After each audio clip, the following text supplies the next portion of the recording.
Hi friends, എല്ലാവർക്കും സുഖമാണെന്ന് വിശ്വസിക്കുന്നു. ഞാൻ ഇന്നൊരു ചെറിയ ടോപ്പിക്ക് നിങ്ങളടുത്ത് ഡിസ്കസ് ചെയ്യുന്നതിന് വേണ്ടിയാണ് വീഡിയോ ചെയ്യുന്നത്. നമ്മളിപ്പോൾ കുറച്ച് വർഷങ്ങളായിട്ട് കാണുന്നതാണ് പ്രണയ പകയിൽ ഓരോരുത്തരെ കൊല്ലുന്നത്. ഈ അടുത്ത് നമ്മളൊരു ന്യൂസ് കേട്ടു ഒരു കുട്ടിയുടെ. അതുകൊണ്ടാണ് ഞാൻ ഈ വീഡിയോ ചെയ്യാമെന്ന് വിചാരിച്ചത്. നമ്മൾ പ്രണയിക്കുന്നതിൽ തെറ്റൊന്നുമില്ല, പക്ഷേ പ്രണയിക്കുമ്പോൾ കുറച്ച് കാര്യങ്ങളൊക്കെ ശ്രദ്ധിക്കണം.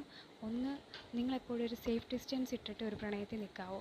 എന്താണെന്ന് വെച്ചാൽ നമ്മുടെ മനസ്സിൽ എപ്പോഴും ഒരു തോന്നൽ വേണം, ഈ ഒരു വ്യക്തി ഇല്ലെങ്കിലും നാളെ നമ്മൾ നിലനിൽക്കണം. അതിന് നമുക്ക് എന്താ വേണ്ടേ? നമ്മളെപ്പോഴും സെൽഫ് റെസ്പെക്റ്റ് ഉള്ളവരായിരിക്കുക.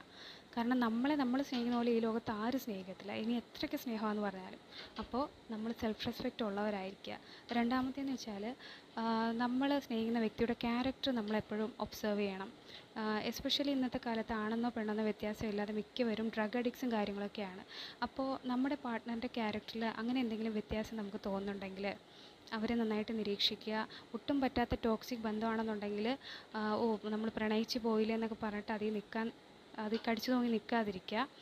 എന്നും പറഞ്ഞ് പെട്ടെന്നൊരു ദിവസം ഇറങ്ങി പോകണമെന്നല്ല, പതുക്കെ അതിൻ്റെ ഇൻറ്റൻസിറ്റി കുറച്ച് കൊണ്ട് വന്നിട്ട് ഇറങ്ങുക. അല്ലെങ്കിൽ അവർ കൂടുതൽ ദേഷ്യം വരിക ചെയ്യുക.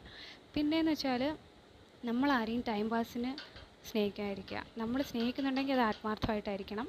അപ്പോൾ ടൈം പാസിന് വഞ്ചിക്കാനായിട്ട് ചീറ്റിംഗ് എനർജി കാണിക്കാതിരിക്കുക. ഇൻ കേസ് നിങ്ങളുടെ പാർട്ട്ണറെ നിങ്ങളെ ചീറ്റ് ചെയ്യുന്നതായിട്ട് നിങ്ങൾ കണ്ടെത്തി കഴിഞ്ഞാൽ നിങ്ങൾ പിന്നെ അവിടെ ചോദ്യവും പറച്ചിലിനൊന്നും നിൽക്കരുത്. നിങ്ങളതിൽ നിന്ന് പിന്മാറുക.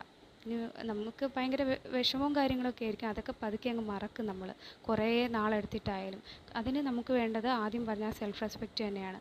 കാര്യം നമ്മളെ സ്നേഹിക്കുമ്പോഴും അവർക്ക് വേറൊരാൾ അടുത്ത് അവർക്ക് റിലേഷൻ ഉണ്ടെങ്കിൽ അതിൻ്റെ അർത്ഥം അവർ പല ഓപ്ഷൻസിൽ ഒന്നായിട്ടാണ് നമ്മളെ കാണുന്നതെന്നാണ്. നമ്മളങ്ങനെ വല്ലവരുടെയും പല ഓപ്ഷൻസിൽ ഒന്നായിട്ടിരിക്കേണ്ട ആളാണോ? അല്ല. നമ്മൾ ഒരു വാല്യൂ ഇട്ടിട്ടുണ്ട്. ആ വാല്യൂ അതിനെക്കാട്ടി കുറച്ചാണ് അവർ കാണുന്നതെന്നുണ്ടെങ്കിൽ നമ്മൾ പിന്നെ അവിടെ നിൽക്കാതിരിക്കുക. ചോദ്യവും പറച്ചിലും ഒന്നും വേണ്ട. അപ്പം നിങ്ങൾ വിചാരിക്കും, അപ്പോൾ ഇത്രയൊക്കെ കാണിച്ചിട്ടും അവരെ നമ്മൾ വെറുതെ അങ്ങ് വിട്ടല്ലോ എന്ന്. അതിൽ നിങ്ങൾ വിഷമിക്കേണ്ട. ഈ കർമ്മയെന്ന് പറയുന്നൊരു കാര്യമുണ്ട്. അത് എങ്ങനെ ആയാലും കറങ്ങി തിരിഞ്ഞ് അവർക്ക് കിട്ടിയിരിക്കും. അത് ഉറപ്പാണ്. യൂണിവേഴ്സിൽ വിശ്വസിക്കുന്ന ആൾക്കാർക്കറിയാം, അത് ഉറപ്പാണ്. കർമ്മ കിട്ടിയിരിക്കും. അപ്പോൾ നിങ്ങൾ അവിടെ ചെന്ന് കൂടുതൽ കാര്യങ്ങൾ ചോദിച്ചും പറഞ്ഞും നിങ്ങളുടെ എനർജി വേസ്റ്റ് ചെയ്യാതിരിക്കുക. ഒന്നാമത്തെ കാര്യം, ചീറ്റ് ചെയ്യുന്ന ആൾക്കാരൊന്നും അത് സമ്മതിച്ച് തരാറില്ല.